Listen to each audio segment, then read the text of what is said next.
suis arrivé en bas, j'ai regardé et j'ai vu que tout le monde faisait comme ça. Et je me suis dit, ok, je crois que c'est pas mal.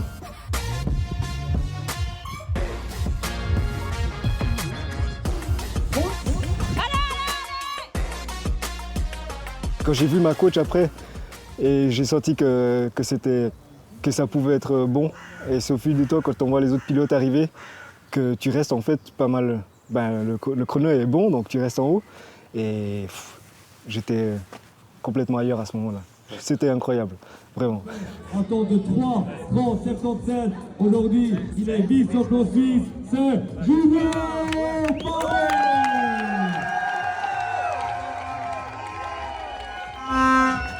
Junior Paré va se souvenir longtemps de ce 9 juillet 2023 à Lézin. Mais le chemin du vice-champion de Suisse de Downhill a été long pour en arriver là. Il a commencé dans cette discipline il y a une quinzaine d'années. Sa première course, Junior Paré l'a faite en 2010, histoire de prendre ses repères en compétition, selon lui. Après, j'ai continué jusqu'à 2018, la première Coupe du Monde. Et là, j'ai vraiment pris goût au travail qu'il faut faire pour arriver à des résultats, à des objectifs. Du travail, il en faut beaucoup pour rester au meilleur niveau.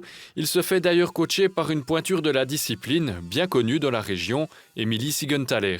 Elle me connaît, donc on a pu vraiment bien travailler ensemble. Et c'est une personne qui est importante dans ma vie. Et donc on a pu progresser, monter papa, même dans les pires moments, les meilleurs moments.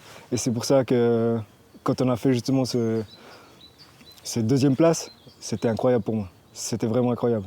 Ça va rester à tout jamais la première médaille de toute ma vie, quoi.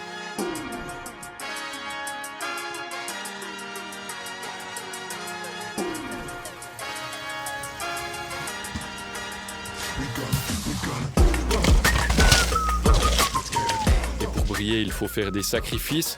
Le Rovinois de 29 ans consacre la majorité de son temps libre à son sport. Tu te lèves tôt pour aller bosser. L'après-midi, tu vois les gens, ils vont prendre un café et tout avec leurs potes. Non, toi tu vas t'entraîner et tu finis 20h, 19h. Ça dépend de l'entraînement que tu as. Et ça tu fais chaque jour. Chaque jour tu t'entraînes, tu vois rien. Ça fait 10 ans que j'ai pas pris de vacances.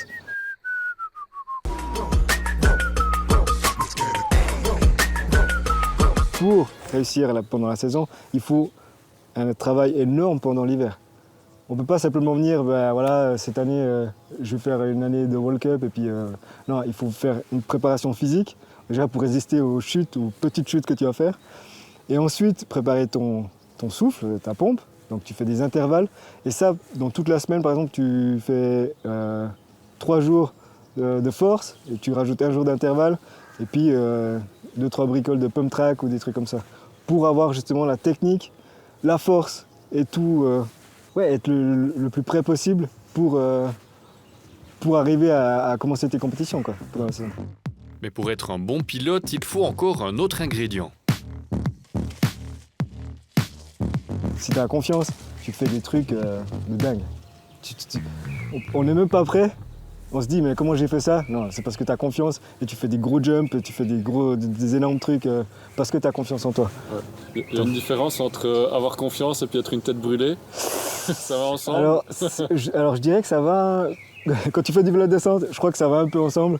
Parce qu'il faut, comme j'ai dit tout à l'heure, tu peux tomber pour un entraînement. Pour rien, tu pourrais tomber. Il suffit d'un caillou, tu glisses et à la vitesse où tu vas, ça pardonne pas. Tu as l'arbre qui t'attend. Puis ça te fait 3 mois parce que tu t'es fait la ligature, quoi.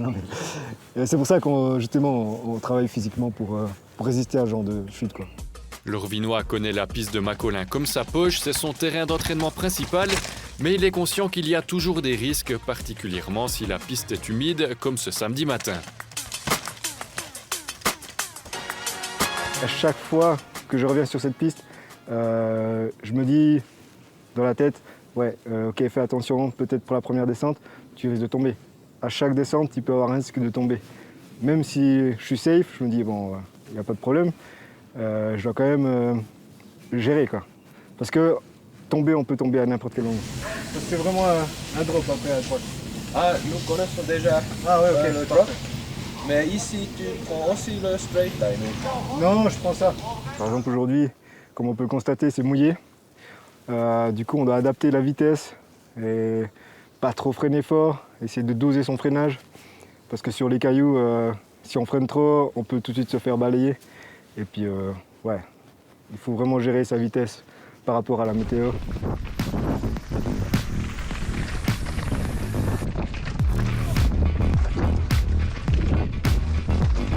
La saison du pilote de descente commencera début avril. Sa deuxième place au championnat suisse l'an dernier permet à Junior Parot de participer cette année en Coupe du Monde. La première manche se déroulera en Écosse en mai. Nouvelle saison pour le futur trentenaire qui ne compte pas pour le moment ranger son vélo. Par exemple, les genoux et tout, ça commence à faire un peu mal.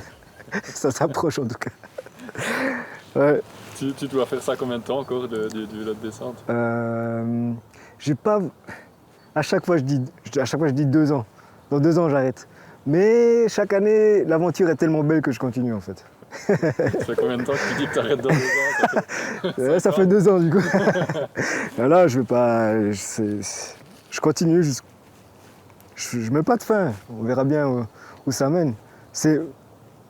Ma coach, elle m'a toujours dit, c'est l'aventure qui compte. Et je l'ai gardé et ça marche vraiment bien.